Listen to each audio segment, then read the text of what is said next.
கலைப்புலின்ற ஒரு பேர் எழுதினார் 1984. அதுதான் யார் அவர் அன்னைக்கு எழுதின எழுத்து இன்றும் என்றும் அது நிலைத்து கொண்டிருக்கிறது. ஆனால் அவரை சந்தித்தது சுரேஷ் மஹாலில் டப்பிங் தேட்டரில் நான் அவரை முதல் சந்திக்கிறேன்.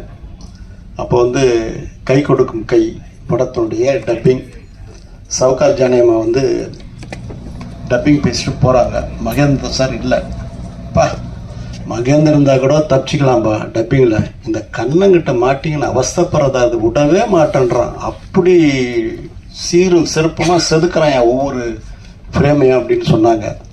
யார் அந்த கண்ணன் அப்படின்னு கூப்பிட்டு பேசினேன். அப்போ 2 பேரும் வந்தாங்க, சக்தி சுப்பிரமணியம், மதுக்கூர் கண்ணன். அப்போ நான் சொன்னேன், நீங்கள் எங்கள் ஆஃபீஸ் வாங்க, எங்களுக்கு ஒரு படம் பண்ணி கொடுங்கன்னு சொன்னேன். அதுதான் யார்.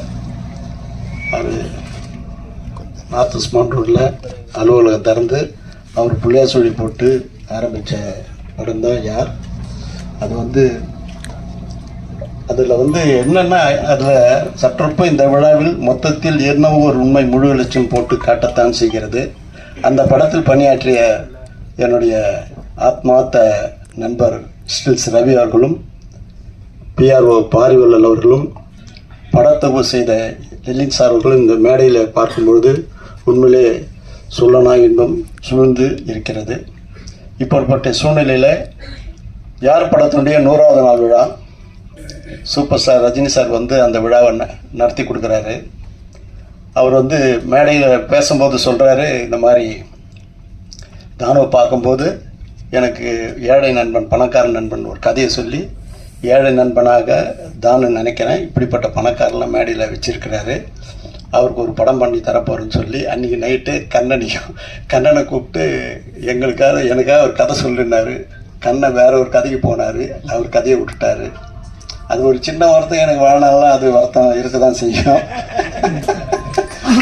எப்படியாப்பட்ட ஒரு வாய்ப்பை மிஸ் பண்ணி கண்ணை கனியாமதியன் போனாருன்றது ஒரு அதாவது அவருடைய கவித்துவமான ஒரு கலைஞன்.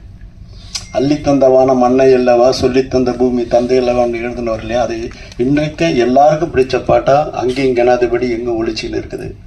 அப்படிப்பட்ட கண்ணன் மகேந்திரன் சார் பேரில் ஆரம்பிக்கும் பொழுது மகேந்திரன் சாருக்கு எனக்கும் ஒரு பெரிய ஒரு நட்பு இருக்குது.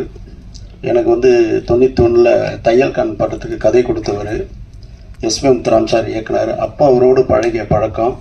அதனால் அவருடைய பையன் ஜான் மகேந்திரனுக்கு நான் சச்சின் படம் கொடுத்தேன். இப்போ திரும்பவும் 18ஆம் தேதி அது ஏப்ரல் மாதம் ரிலீஸ் ஆகும்போது இன்னொரு பிரளயத்தை அந்த படம் உருவாக்குன்னு நான் நம்புகிறேன். அந்த அளவுக்கு